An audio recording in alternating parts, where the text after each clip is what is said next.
Tiene 10 minutos.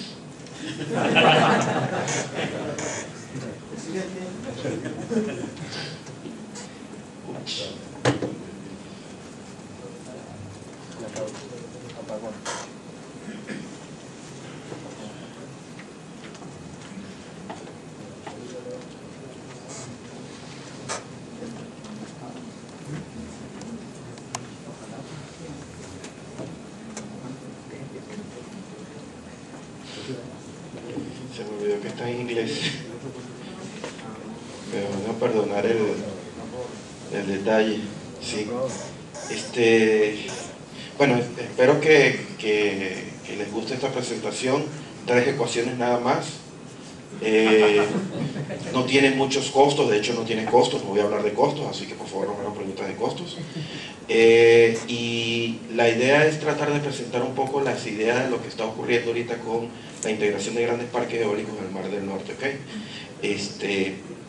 Vamos a comenzar un poquito haciendo una revisión histórica del uso de la energía HVDC, ¿no? Yo creo que ya temprano en la mañana les hablé sobre la famosa guerra del amigo George Westinghouse y el amigo Thomas Alva Edison, ¿no? George Westinghouse fue un inversor, ¿no? Le agarró y le quitó todas las patentes al amigo Nikola Tesla, al amigo Steinmetz, usó el transformador, usó la máquina polifásica de inducción y al final, bueno, terminó ganando la corriente alterna, ¿no? Terminó ganando la corriente alterna. Eso gracias al amigo George Westinghouse. Sin embargo, hasta ahora uno cree que ha ganado la corriente alterna. Yo me atrevo a decirle que dentro de poco eso no va a ser del todo cierto, ¿ok? Voy a hacer un poco de historia. El primer sistema HVDC que se utilizó en el mundo fue en el año 1882. Si se dan cuenta, fue muy cerca de las primeras etapas de la aplicación comercial de la electricidad. Fueron al comienzo de los sistemas de electricidad. Fue un sistema pequeño, 1.5 kilovatios, ¿ok? Después este amigo francés, Marcel Deprez, comienza a instalar HVDC en la famosa feria que se realizó hizo varias demostraciones, una en la feria de París, por allá por los años también 1800 y tanto, y después se hizo la primera instalación entre lo que eran los Alpes suizos y Alemania, ¿ok? Luego empiezan a aparecer el famoso René Toury. René Toury empieza a utilizar las famosas válvulas de arco de mercurio, es conocido como el famoso rey de la DC. Es cuando empiezan a adaptarse a nivel mundial el uso de este tipo de tecnología. Para 1915 alrededor de 15 diferentes sistemas basados en la tecnología de Toury ya estaban instalados y se había llegado más o menos a unos niveles de voltaje de 100 kV, ¿ok? Sin embargo, ya 17 años después ya estaba el sistema de Toury, ya estaba agotado, estaba obsoleto, ¿no? Y es cuando empezamos a utilizar otro tipo de tecnología. Empiezan a aparecer una serie de tecnologías. En 1932 ya General Electric seguía utilizando las válvulas de vapor. En 1941 se estaban haciendo algunos análisis para sistemas HVDC en Alemania. Sin embargo, recuérdense que en ese año ya había algún problemita en Europa, estaba la Segunda Guerra Mundial y bueno, por supuesto todo esto para 1945 se olvidó. 1950 marca un hito importante en la transmisión de corriente alterna. Se instala el primer sistema HVDC, si se quiere, entre la isla de Gotland y en Suecia, perdón. Se trataba de un sistema de 20 megavatios respetable con 100 kV en DC. En 1960 ya la gente de ABB, esto siempre ha sido tecnología dominada por fabricantes, se empiezan a instalar otra serie de instalaciones, valga la redundancia, de HVDC alrededor del mundo. 1961, un hito bastante importante, se instala el primer enlace entre el Reino Unido y la Europa continental en Francia, 160 megavatios. Estas plantas todavía se encuentran instaladas y se encuentran para demostración y pueden ser visitadas. En el año 1964 ya se llegan a 750 megavatios, 400 kV de voltaje de transmisión y unos 400 kilómetros. Esto era en la antigua Unión Soviética, en dos condiciones particulares. En 1969 ya se empiezan a utilizar las válvulas de estado sólido, comienza si se quiere, la etapa más o menos reciente de lo que son los sistemas HVDC. Se comienzan a integrar los sistemas HVDC dentro de los AC. La idea era que se comienzan a dar la mano el sistema DC y el sistema AC por primera vez allá en la década de los 70, y empieza a aparecer un concepto que voy a analizar dentro de un rato, que es el back-to-back. El back-to-back es simplemente un enlace que tiene AC y DC operando en paralelo y a una muy corta distancia. En 1979 se comienzan a utilizar microprocesadores. En el año 1986 se instala la segunda conexión. En ese momento fue la conexión más grande del mundo. Se están hablando de 2000 megavatios, 270 kbdc. De hecho, fue el cable más largo submarino para uso HVDC, y todavía se encuentra en operación en el Reino Unido. Después podemos hablar de algunos números. En el año 1984-87 se empiezan a instalar algo que ustedes deben de conocer mucho, que es la famosa represa Itaipú, ¿no? Un problema de que un sistema operaba en 60, el otro sistema operaba en 50 Hz, y la forma más sencilla para poder efectuar transporte entre un sistema y el otro operando a diferentes frecuencias fue el HVDC. Sin embargo, estas son operaciones punto a punto, es decir, tenemos generación de un lado, tenemos la generación del otro lado y una sola línea de transmisión que los une. La historia del HVDC en Itaipú ha sido bastante interesante. Primero comenzó con una escalada, primero comenzó con una fuerte demanda hacia Brasil, luego hubo una transición y hoy por hoy todavía sigue el flujo de potencia hacia Brasil, ¿ok? ¿Cuál es la historia reciente? La historia reciente de los HVDC incluye en 1994 la aplicación del primer sistema de filtros activos DC. De igual manera, entre Argentina y Brasil se instalan lo que son los capacitores conmutados. Dentro de un rato voy a explicar qué es esa tecnología. Lo que quiero decirles es que es como la segunda generación de sistemas de HVDC, ¿ok? Se establece el primer sistema de convertidores basados en fuente de voltaje en el año 1999. Esto es un gran hito en el desarrollo de sistema de transmisión HVDC, por la sencilla razón de que el método de control y el método de generación empleando este tipo de fuentes es lo que realmente ha potenciado la flexibilidad en control y operación de los sistemas HVDC. Hoy por hoy, año 2010, quise traer una gráfica. Se instala el primer parque eólico, empleando sistemas HVDC basados en convertidores, empleando fuentes de voltaje. Y esto es un gran desarrollo, pues indica que se puede utilizar la controlabilidad del sistema HVDC para poder manejar la variabilidad de lo que son los parques eólicos, ¿ok? En el año 2011 se instala el sistema de transmisión más grande que hay ahorita a nivel mundial en sistemas HVDC. Estamos hablando de 6.400 megavatios y estamos hablando a un voltaje de 800 kV en corriente continua. El año que viene se va a comisionar otro nuevo, este año mejor dicho, y estamos hablando de unos 7.200 megavatios. Fíjense la distancia, estamos hablando de más de 2.000 kilómetros entre lo que es una de las famosas plantas de generación en China y lo que es Shanghái, ¿ok? Quiero hacer una revisión histórica. Comenzamos desde 100 kV y hemos ido escalando.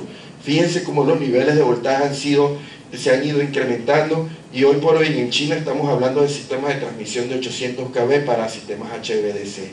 Y si hablamos de capacidad de sistemas instalados a nivel mundial, ojo, esto es la capacidad acumulada.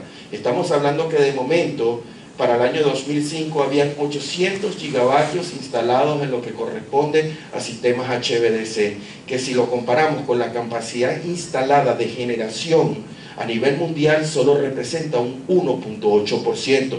Y algunas personas me dirían, bueno, si son 80 gigavatios, ¿y por qué representa nada más el 1.8%?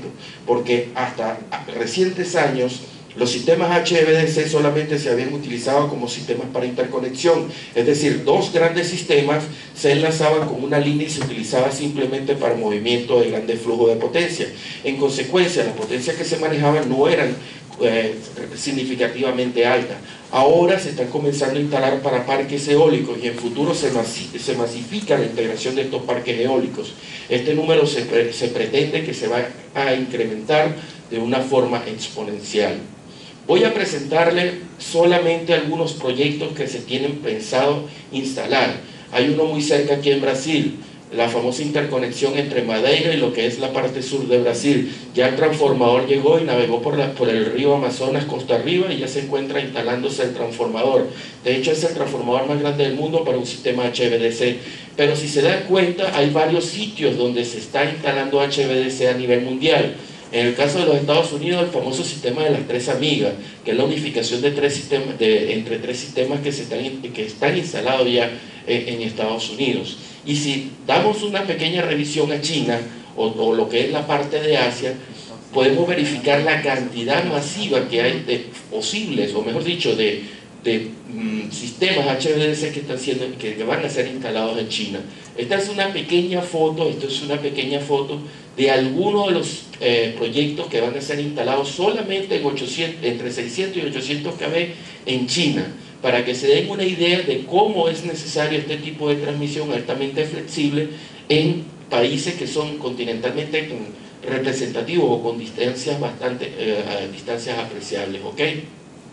A manera de ejemplo he incluido esta grafiquita. Si ustedes se dan cuenta, entre el año 2010 y 2014 podemos ver cuál va a ser la capacidad que va a ser instalada u ordenada para sistemas HVDC. Tenemos sistemas VSC, estos son los megavatios de los sistemas VSC que se van a estar instalados. Esto es el remanente, y fíjense en color vino tinto o color rojo lo que corresponde a la capacidad que se piensa instalar en China. China es hoy por hoy el consumidor más grande de lo que correspondería a los sistemas HVDC. Sin embargo, Brasil está necesitando y está instalando HVDC para algunas cargas remotas en la parte sur, y en el caso de Europa para lo que es la generación offshore, que es lo que voy a hablar más adelante. El caso de África es algo particular. En la parte sur de África se está instalando HVDC por algunas plantas térmicas que se están instalando y plantas hidroeléctricas que se pretenden instalar continente adentro. Sin embargo, hay un proyecto muy grande, creo que lo deben de conocer, el famoso proyecto Desertec. El famoso proyecto Desertec es instalar energía solar térmica en la parte norte de África, y la transmisión se va a realizar por debajo del Mediterráneo para entregar energía en varios puntos, entre ellos España, Italia, entre otros, y amerita el uso intensivo de HVDC. De igual manera, lo que ha permitido la evolución de los HVDC en este tipo de tecnología han sido fundamentalmente dos cosas: la evolución y la mejora y reducción de costos de lo que son los dispositivos de conmutación, es decir, los dispositivos IGBT y los GTO para utilizarse dentro de los sistemas HVDC, y de igual manera la mejora y el desarrollo de lo que son los cables, ¿ok? Bien. Cuando nosotros tenemos que resolver un problema de transmisión de energía, hay dos posibles alternativas. La alternativa para resolver simplemente interconexión de sistemas, y la transmisión de grandes bloques de potencia intrasistemas. Los sistemas HVDC han sido dominantes hasta ahora en esta operación. Es decir, tengo un sistema A y necesito transmitir energía a un sistema B. La transferencia de grandes bloques de energía fundamentalmente involucra transmisión dentro del mismo sistema, que involucra múltiples caminos. Entonces, en este caso, la transmisión AC ha sido dominante, porque fundamentalmente vamos a descubrir que el sistema AC tiene unas características fundamentales que hasta ahora habían hecho que no compitiera en este renglón. Hoy por hoy nosotros estamos usando HVDC para interconexión, pero lo estamos comenzando a utilizar, como en el caso de los parques eólicos, para evacuar niveles masivos de energía, ¿ok? Con sistemas AC tradicionalmente nosotros hemos incrementado los niveles de voltaje para transmitir mayor cantidad de potencia. Sin embargo, ha llegado a unos límites, y son los límites técnicos. La transmisión de corriente alterna tiene una serie de límites técnicos, y ya voy a hablar un momento. Y lo que hemos tratado de hacer es simplemente agregar dispositivos para mejorar las características de transmisión. Por ejemplo, dispositivos fax. Dispositivos diseñados para agarrar y tratar de aumentar o flexibilizar el flujo de potencia dentro de la línea, además de mejorar algunas características dinámicas. Por otra parte, el sistema HVDC ha ido creciendo en características y en potencia y en voltaje también, ¿ok? Aquí muestro una serie de hitos para los sistemas de transmisión AC. Los sistemas de transmisión AC, bueno, han ido creciendo en voltaje y en consecuencia en la potencia de transmisión. Hoy por hoy nosotros podemos hablar de algunas torres ya operando a 1000 kV. Tenemos torres transmitiendo a 1000 kV. Hay una foto representada de una de las líneas de transmisión en 1000 kV conectadas en China. Fíjense cómo tenemos que emplear muchos conductores por fase, y es que fundamentalmente cuando nosotros comenzamos a trabajar a niveles muy altos de tensión con sistemas AC, empieza a aparecer un efecto seriamente capacitivo, que es lo que hace que en cierta forma la transmisión a muy altos valores empleando AC sea sumamente dificultoso. Tenemos una serie de limitaciones que existen per se cuando estamos transmitiendo en AC. Una de ellos es la limitación de distancia, y es que cuando comenzamos a acumular esa capacitancia, entonces la capacitancia acumulada nos empieza a generar problemas. Hace falta la compensación de línea, y uno de los grandes problemas que tienen los sistemas AC es que no nos permite interconectar sistemas de diferentes frecuencias. Fundamentalmente, si tengo un sistema A de 60 y un sistema B de 50, no hay forma eléctricamente posible de conectar sincrónicamente ambos sistemas. De igual manera los sistemas AC permiten que se mueva o que se produzcan oscilaciones de frecuencia dentro de los sistemas, cosa que usando sistemas HVDC la controlabilidad nos permite separar este tipo de oscilaciones. Hay una serie de restricciones técnicas, ya he mencionado alguna de ellas, pero hay dos que quiero mencionar porque desaparecen fundamentalmente cuando empleamos DC. Una de ellas es la caída de voltaje. Cuando nosotros estamos trabajando en AC, hay una caída de voltaje que es mucho más grande que cuando estamos trabajando en DC, y fundamentalmente es porque tenemos la caída serie en esta inductancia, y además tenemos el problema del otro problema de la elevación de voltaje cuando tenemos líneas muy largas con mucha capacitancia. En general, tenemos un problema sobre la controlabilidad de voltaje que tenemos sobre las líneas AC. Y de igual manera hay otra cosa, que es el límite de estabilidad. Las líneas de transmisión AC tienen un límite por definición, un límite de capacidad estática, y fundamentalmente está relacionado con el ángulo de este fasor y el ángulo de este fasor. Si ese desplazamiento más o menos se encuentra en unos 45 grados, estamos en el límite de transmisión. En consecuencia, líneas de transmisión AC son sumamente no controlables o no flexibles. Algunas gráficas para presentar que a medida que aumenta el voltaje tenemos una capacidad térmica, y también tenemos un límite que es mucho menor a la capacidad térmica, y este límite es asociado al sobrevoltaje que se puede presentar en la línea de transmisión. ¿Ok? Entonces, sistemas de transmisión AC han estado aquí, se han mantenido, pero sencillamente no es perfecto. ¿Y por qué se han mantenido hasta ahora? Por la sencilla razón de que sistemas HVDC hasta ahora no habían sido desarrollados tecnológicamente como lo ha sido hasta ahora. ¿Ok? Estas son las tres ecuaciones que les voy a presentar. Fundamentalmente, cuando tenemos un sistema HVAC, la potencia que se transmite entre los dos terminales envío y recepción en una línea de transmisión depende inversamente de la impedancia, del producto de la magnitud de los voltajes y de la diferencia de ángulo entre los terminales. Me recuerdo que hace rato les decía que si esta diferencia es mayor a 44 grados en línea general, perdemos la estabilidad entre el extremo de envío y el extremo de recepción. Y una ecuación bastante importante es la presencia de la potencia reactiva. Cuando estamos transmitiendo de un lado a otro hay un flujo de potencia reactiva, y eso ocasiona otra serie de problemas, y es que estamos moviendo una potencia que realmente no estamos utilizando para proveer trabajo útil. Cosa muy diferente a lo que ocurre con los sistemas DC.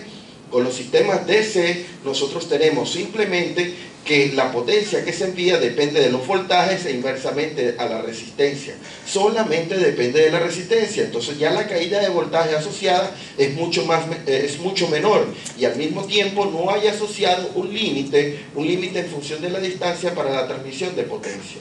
Aquí hay un pequeño detalle. Aquí debería ser la palabra inversor. Aquí rectificamos, aquí invertimos. Lo que estamos diciendo es que si tenemos un sistema A y un sistema B, hay un flujo de potencia, y ese flujo de potencia es direccional. ¿Y cómo se controla ese flujo de potencia? Bueno, a través de los voltajes y, por supuesto, la resistencia asociada. ¿Ok?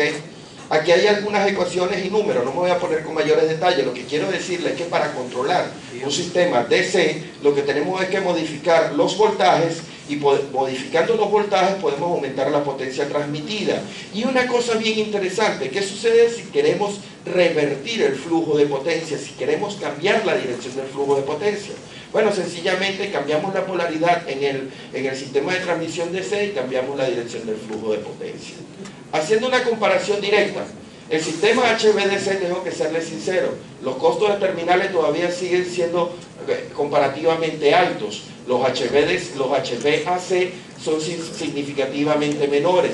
El costo de la línea realmente es más barato una línea DC, y por una razón muy sencilla y lógica. Tiene menos cobre, solamente son 2 conductores en un sistema tradicional, el otro tiene 3.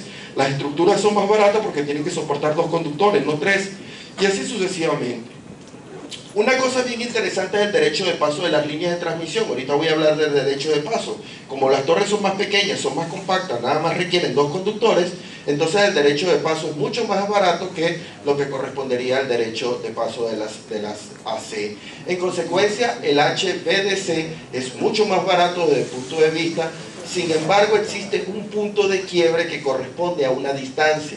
Y eso es lo que les voy a presentar ahorita. Hay un punto que indica que a partir de ese punto los sistemas DC son mucho más costosos que los sistemas AC, pero a partir de esa distancia los costos totales para el sistema DC resultan significativamente menores de lo que corresponden a los sistemas AC.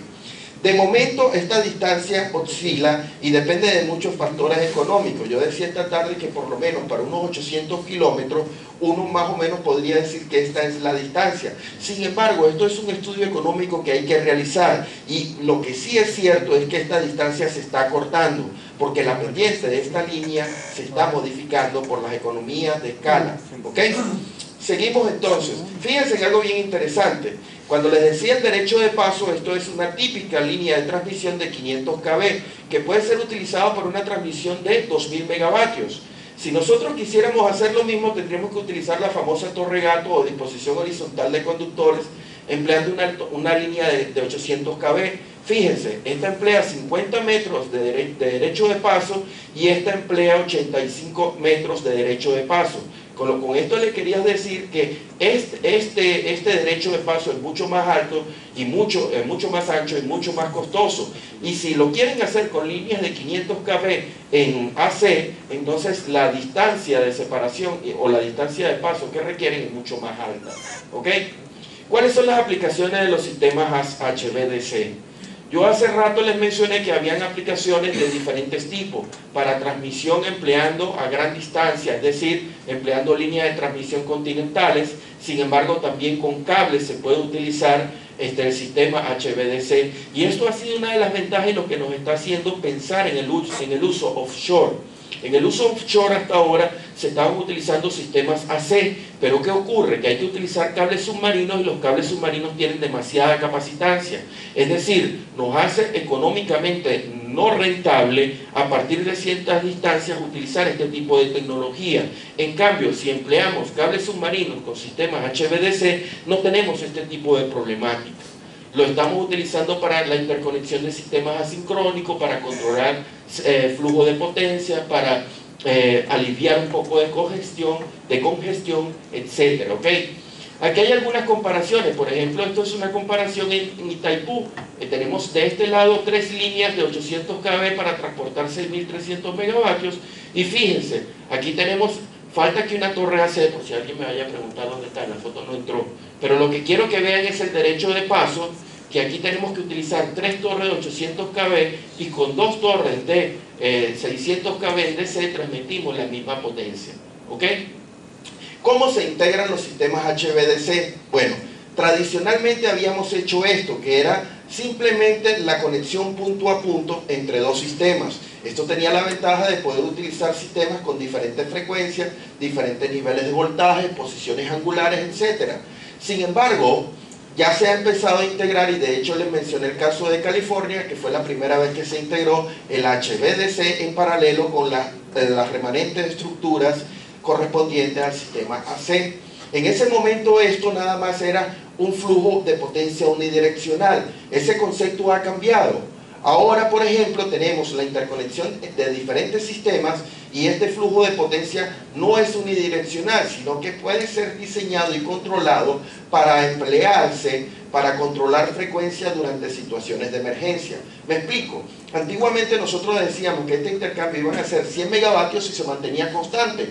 Ocurriera lo que ocurriera aquí o ocurriera lo que ocurriera aquí. Sin embargo, ahora hemos incluido algunos lazos de control que, por ejemplo, están midiendo la frecuencia en ambos lados, y si hay un delta F, entonces nosotros procedemos a modificar los controles y disminuir o aumentar la potencia transmitida para simplemente restablecer el balance de generación-demanda. Por supuesto, esto todavía tiene algún tipo de limitación y es el tiempo de duración para esa respuesta, que está alrededor de unos 80 milisegundos.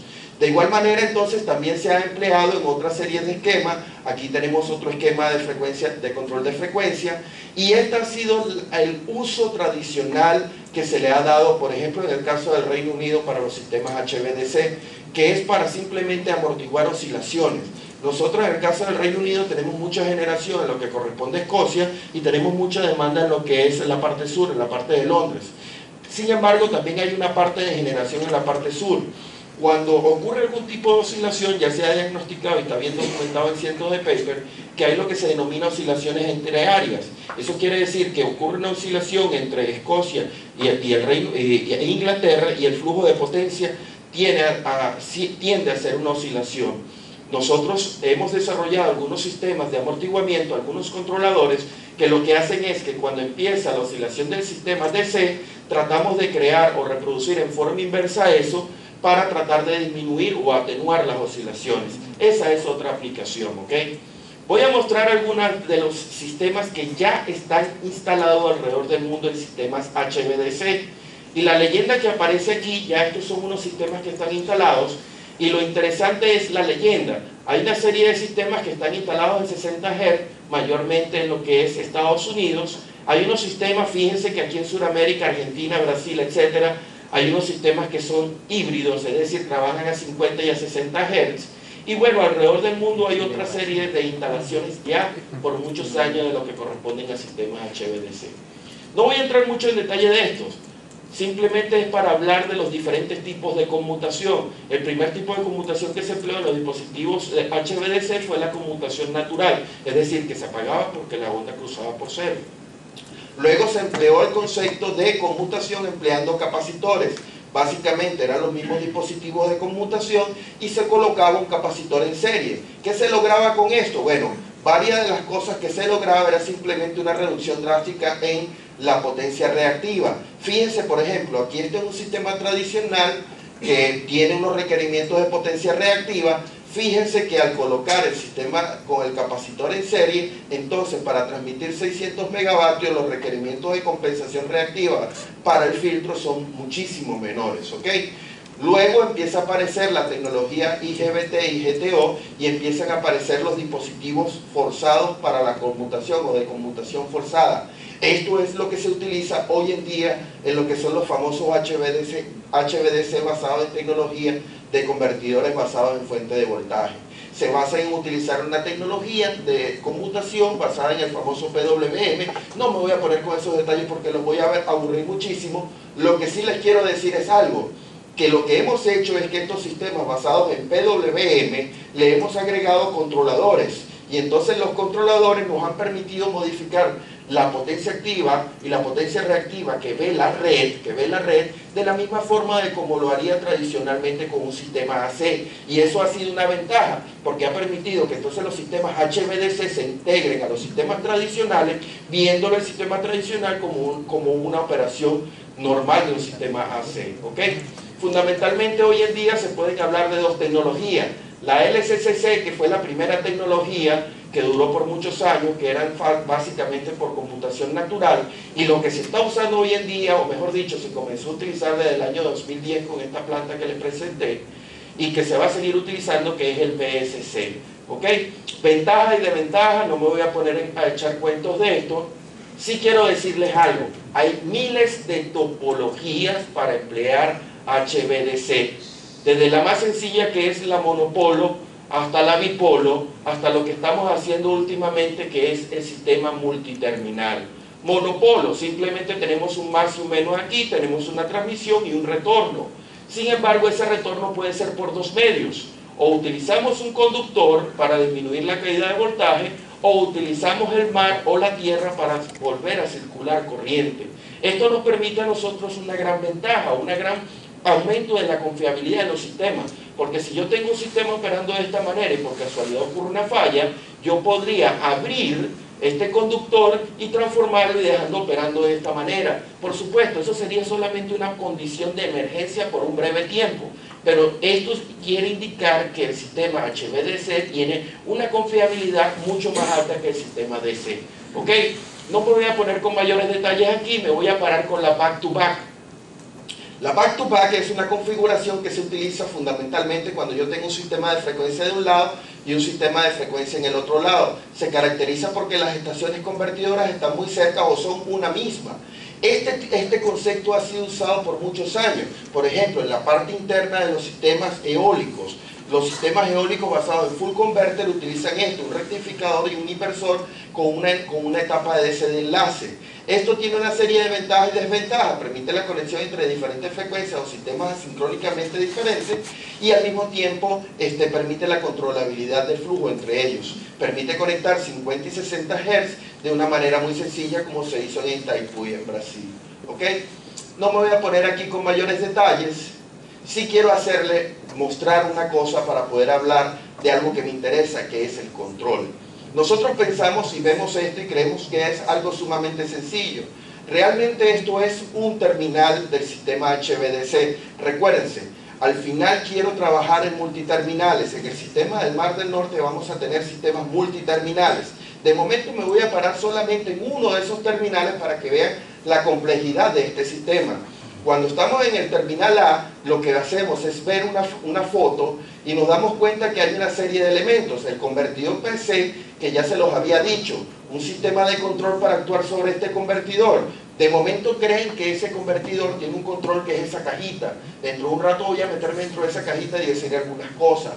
Hay transformadores, porque por supuesto hay modificación de niveles de voltaje, hay un reactor para alisar, hay unos filtros, etcétera.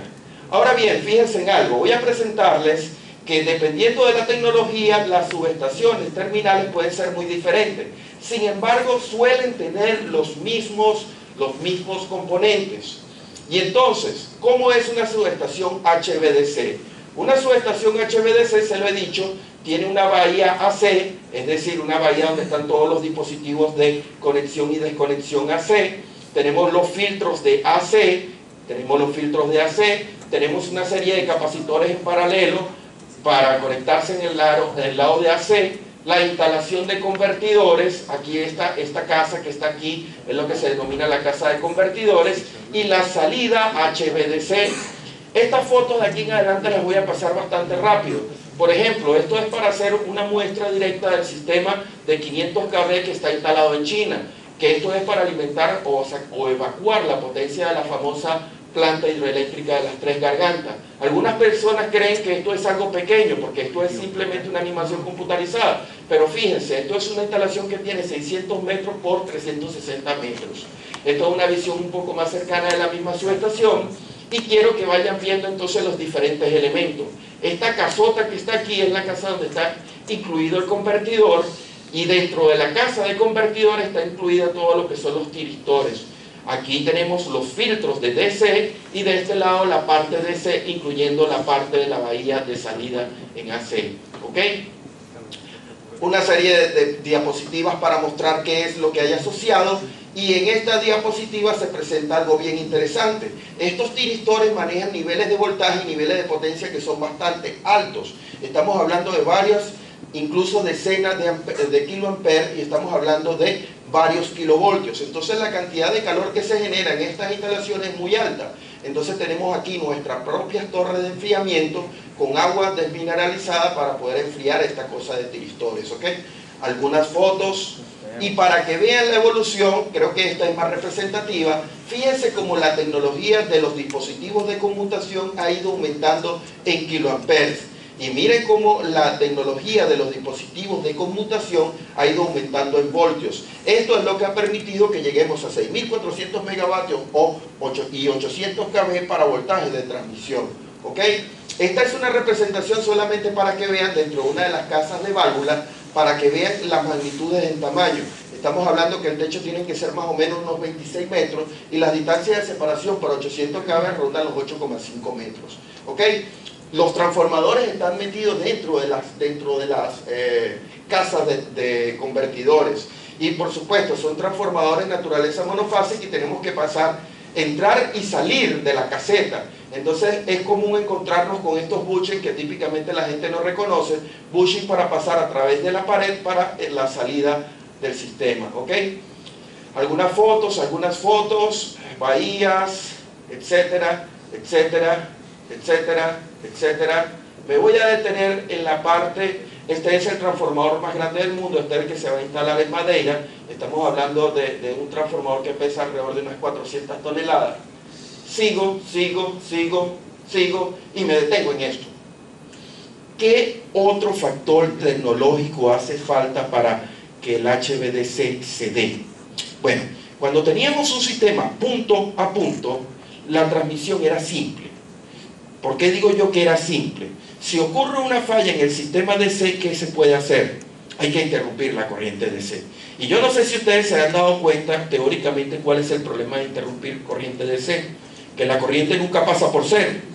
Y en consecuencia, extinguir un arco en corriente continua es el problema mayúsculo tecnológicamente de los sistemas HVDC. Ahora, ¿por qué en el pasado no le habíamos prestado atención? Porque en el pasado eran punto a punto. Entonces, si ocurrió una falla en DC, ¿qué hacía? No disparaba en DC porque no tengo breaker de DC. Entonces lo que hacía era disparaba en AC. Pero como era un sistema radial, era lo mismo que disparar en el lado de DC, porque al final sacaba de servicio la línea. Entonces, el gran problema de los sistemas HVDC hasta ahora es esto que está aquí. Esto que está aquí dice aquí DC switch, no dice breaker. No dice breaker porque sencillamente este es una cuchilla o un seccionador, no sé qué nombre les den ustedes, no interrumpe corriente ni de carga ni de cortocircuito. Esto es simplemente un switch. ¿Ok? Entonces fundamentalmente uno de los aspectos que estamos ahorita desarrollando e investigando fuertemente es cómo crear el interruptor DC. ¿Ok? Bien. Sistemas de control. Regreso con las ecuacioncitas que le había dicho. ¿Cómo hace uno para controlar el flujo de potencia? Muy sencillo, controlando el voltaje porque la resistencia de esto es fijo. ¿Ok? Entonces, si uno quiere aumentar la transmisión de potencia, modifica los voltajes y manda potencia en un lado. Y si quiere enviar en dirección opuesta, bueno, lo que hace es cambiar la dirección de los voltajes y cambiar la dirección. Esto se dice muy sencillo. En el pasado, con los LCC o lo que eran los dispositivos conmutados DC, esto no se podía hacer. Ahora, con los VSC sí es posible. ¿Qué controladores tenemos en un sistema HVDC? Controladores de los transformadores cambiadores de toma, controladores sobre los filtros y los dispositivos de compensación reactiva, y la parte más importante que son los controladores sobre los convertidores. ¿Ok? En el futuro resulta que vamos a tener sistemas con múltiples alimentaciones y aquí una red mallada en sistemas DC. Esa red mallada en sistemas DC va a ser un sistema multiterminal DC. Lo que quiero que imaginen es que la primera fase del proyecto Supergrid en el Mar del Norte va a ser un sistema multiterminal. Aquí les he colocado los colores de la bandera, no sé si lo pueden ver. Esto es el Reino Unido, esto es Bélgica, esto es Alemania y esto es Noruega. Y aquí hay una serie, aquí nada más coloqué 3 parques eólicos, que son 3 grandes parques eólicos, uno con 5.0, otro con 5.0 y otro con 2.0 gigavatios. Cada uno de esos parques está generando 5 gigavatios y 2 gigavatios. Y los flujos de potencia que se esperan por aquí, por ejemplo, van a ser alrededor de unos 10 gigavatios en algunos y en otros lados 5 y 2 gigavatios. ¿Cómo se va a controlar eso? Bueno, yo ahorita les mencioné las estaciones convertidoras. Eran 2 estaciones convertidoras y habían solamente 2 controles. Ahora vamos a tener que tener un control en cada terminal y fundamentalmente lo que van a estar controlando es voltaje DC, pero vamos a tener que resolver otro problema y es que va a hacer falta otra layer de control para controlar cada uno de esos terminales, porque si se quiere, el voltaje DC es fácilmente controlable porque es diferencia de voltaje, pero como la red es mallada, entonces la correlación entre voltaje en otras barras queda enlazada. Entonces necesito un master control para poder definir claramente los flujos de potencia. ¿Ok? Esta es una representación muy sencilla de los diferentes controles que se esperan que estén en uno solo de los terminales. Controles de potencia activa y reactiva para el lado DC, control AC de voltaje, control DC y el control interno de corriente. ¿Ok? No les voy a romper la cabeza con los diferentes diagramas de control, etcétera, etcétera, etcétera. Ok, ¿por qué hace falta HVDC? Porque nosotros queremos descarbonizar el sistema. Señores, si nosotros no comenzamos a reducir emisiones de CO2 para el año 2025 y 2050, podemos llegar hasta unos 6 grados de aumento de temperatura global. Y eso va a ser el desastre. Copenhague va a desaparecer y así una serie de ciudades importantes por el aumento del nivel de los mares. Entonces necesitamos comenzar a hacer algo, ¿ok?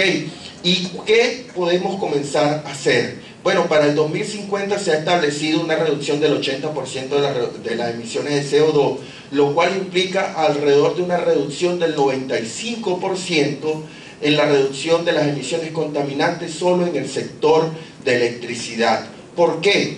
Cuando nosotros tenemos las emisiones contaminantes, tenemos diferentes sectores, el transporte, tenemos el tráfico aéreo, tenemos la industria, etc. En el caso de Europa ya se ha reducido en todos los sectores al máximo lo que se puede emitir contaminación. Sin embargo, el sector que es más rico para poderlo disminuir es el caso del sector eléctrico. Entonces en el sector eléctrico estamos apostando a una reducción del 95% en el Reino Unido de las emisiones de CO2. ¿Y cómo lo podemos hacer? Bueno, señores, lo tenemos que hacer con fuentes renovables de energía, biomasa, geotérmica y en el caso del Reino Unido fundamentalmente energía eólica. Es decir, ay, ¿por qué esta foto se ve así? Debería verse azul claro del mar, pero bueno, les presento algo. Esto es la isla que corresponde al Reino Unido y fíjense los números que se han colocado aquí. Los números que se han colocado son los números de los horizontes o los objetivos para el año 2030 en energía eólica offshore. Si se dan cuenta, nada más el Reino Unido para el año 2030 está aspirando a 33 gigavatios de energía eólica. Yo he hecho ya simulaciones para el año 2020, para el 2020 nosotros esperamos tener en el Reino Unido 100 gigavatios de generación instalada y de los 100 gigavatios estamos esperando alrededor de 22 gigavatios instalados con energía eólica. Para el 2030, 33 gigavatios de energía eólica. Y países más serios, en el caso de Alemania, Alemania está comprometida para un 100% de energías renovables, está apostando a 25 gigavatios en el Mar del Norte, porque ellos también tienen hacia este lado, 25 gigavatios de energía eólica. Otros países son más conservadores, Holanda, Dinamarca, etc. Y fíjense la foto, nada más en la parte de la costa sur de Inglaterra, estamos hablando de un clúster de 7 gigavatios. ¿Se recuerdan cuando yo les presenté el concepto de supergrid y les decía que iban a haber clúster de 5 y de 2? Bueno, este es un clúster de 7 gigavatios de energía eólica y que, bueno, por supuesto va a producir una cantidad apreciable de energía que tiene que ser inyectada a la red. De igual manera tenemos otros 2 clústeres grandes en el Reino Unido, otro va a ser en Escocia y otro en las tierras medias, y estamos hablando entonces de objetivos de 12.2 gigavatios y de 4 gigavatios.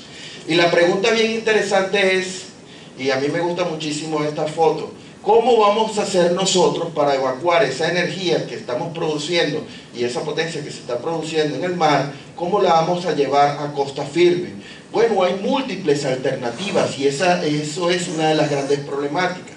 Hay múltiples alternativas y las múltiples alternativas, por ejemplo, pueden ser colectar en una subestación y en esa subestación pasar a una subestación que rectifique y transmita en DC a tierra firme, o simplemente transmitir directamente en corriente alterna aquí, no colectar, sino simplemente colectar aquí, transmitir en DC a tierra firme. Y hay múltiples alternativas.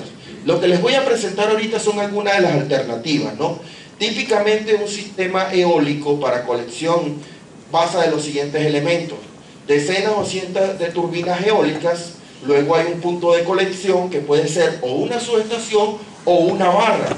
Luego tenemos el sistema de transmisión, llegamos a la interfaz de red, y nos conectamos, ¿ok? Fundamentalmente pueden haber una o dos o tres o diferentes topologías de subestaciones. Lo que quiero que vean cuando les mostré los 7 gigavatios, por ejemplo, en la parte sur de Inglaterra, es que eran clústeres de 1.2 gigavatios. Cada uno de esos clústeres va a tener que tener subestaciones asociadas, ¿ok? Esas subestaciones podrían transmitir en corriente alterna o, fíjense por ejemplo en este caso tenemos un parque de 600 megavatios, se colecta en corriente alterna, se transmite en corriente alterna y llega a la red. Sin embargo, para 600 megavatios ya estas inversiones y estos cables nos limitan en cuanto a lo que es distancia. Esa fue la primera serie de tecnologías de subestaciones offshore.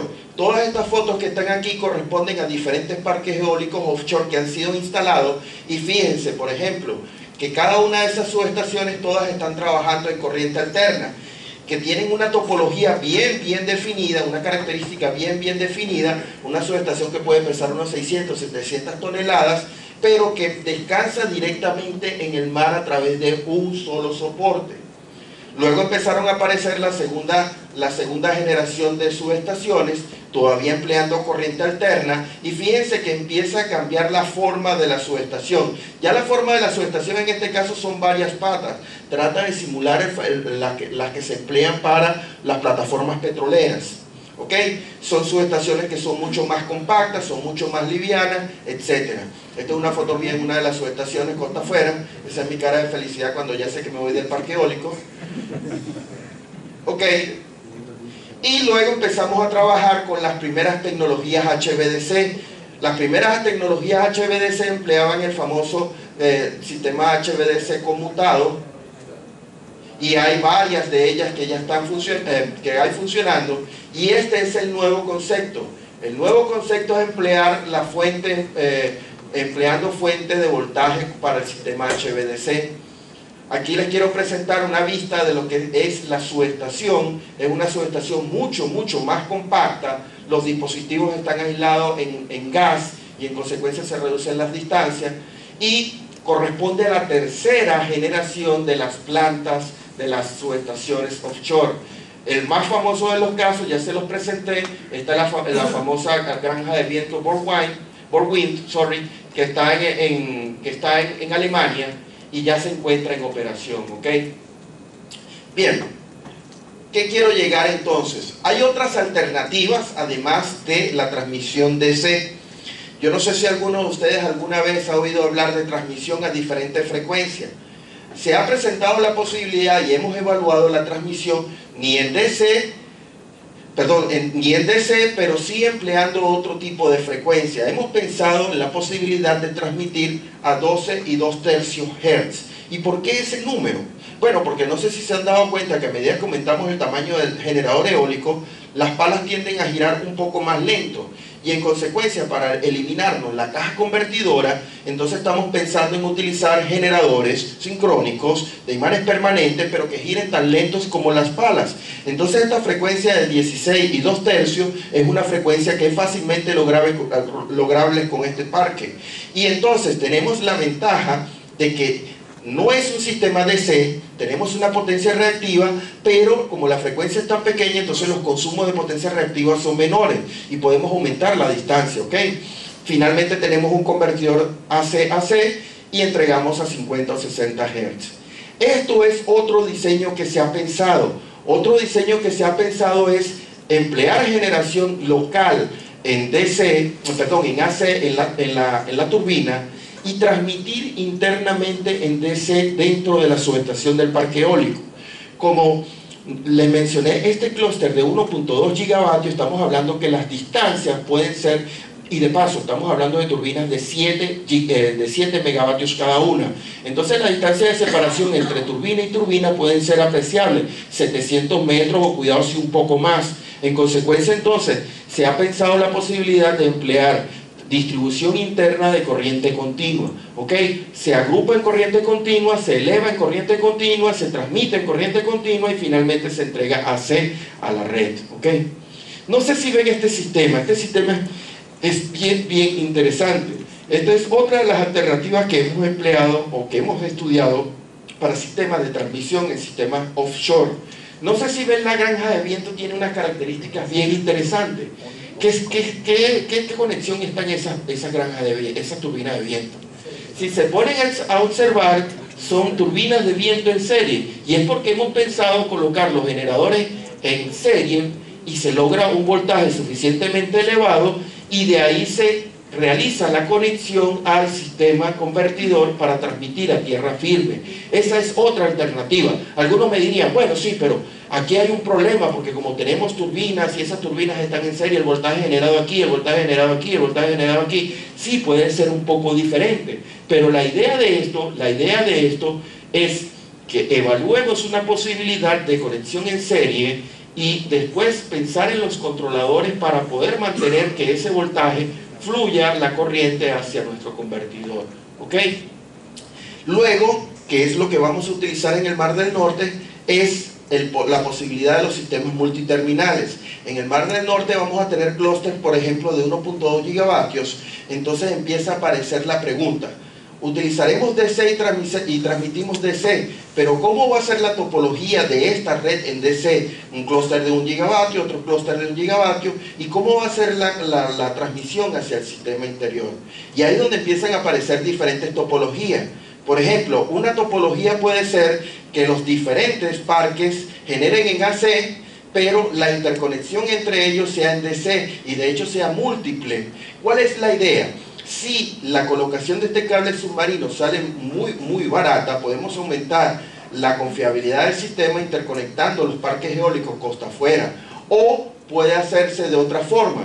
Puede hacerse que se coloque un parque eólico afuera de 1.2 gigavatios y entonces se empleen dos conexiones o múltiples conexiones en DC y la interconexión se realice en tierra firme.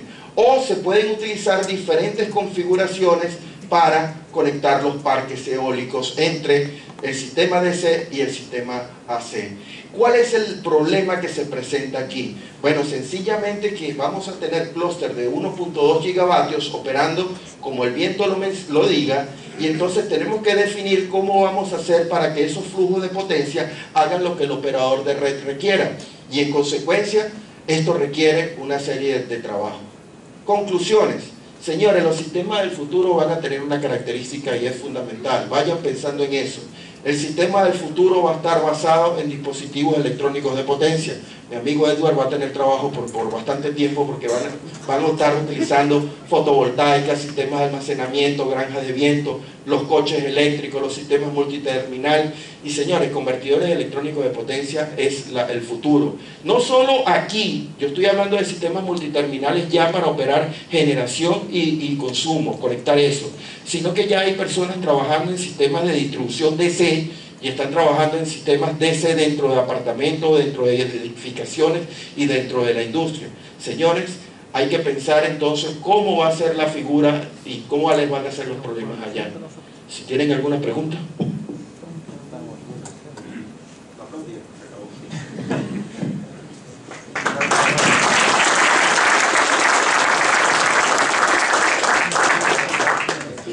Bueno, agradecemos la presentación de don Francisco González con la conferencia Descarbonizando el sector eléctrico, masiva integración de energía eólica usando HVDC. Hacemos un break y luego volvemos con la presentación.